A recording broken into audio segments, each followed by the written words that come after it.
अब हम डिस्कस करते हैं कि टाइप्स ऑफ टर्म्स, यानी टर्म्स के हवाले से जो अलजेब्रिक एक्सप्रेशन है उनकी कितनी अक़साम होती हैं। टर्म्स के हवाले से अलजेब्रिक एक्सप्रेशन की अक़साम, एक होती है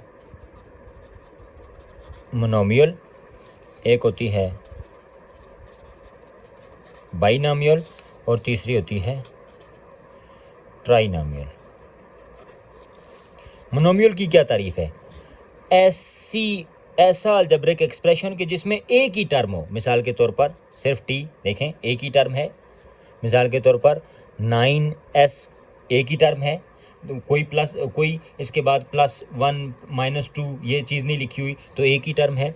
कोई और मिसाल दे देते हैं, 9x⁻³ एक ही टर्म है। ये सारी की सारी कौन सी हैं? मोनोमियल के, जिनमें सिर्फ और सिर्फ एक टर्म हो। बाइनोमियल जिसमें दो टर्म हो, मिसाल के तौर पर इसी को बना लेते हैं, t+1 दो टर्में होंगी, t1 और 1 क्योंकि दरम्यान में प्लस का साइन है।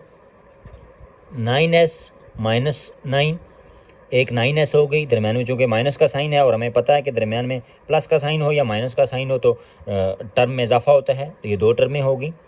कोई और मिसाल, 9x³ - x, ये भी बाइनोमियल है, इसमें दो टर्म्स हैं। ट्राइनोमियल कि जिसमें तीन टर्म हो, मिसाल के तौर पर ऊपर वाली मिसाल में t+1 + x, इसमें तीन टर्म्स हो गई, 1 2 3, चूँकि दरम्यान में प्लस है। इसी रकम को नीचे ले आते हैं, 9x - 9 + 6, 1 2 और 3 टर्म्स हैं क्योंकि माइनस और प्लस आ रहा है दरम्यान में। इसको ले लेते हैं 9x³ - x +1, माइनस और प्लस हमें पता है कि ये टर्म्स में इजाफे का सबब बनते हैं, तो इसमें भी तीन टर्म्स हैं।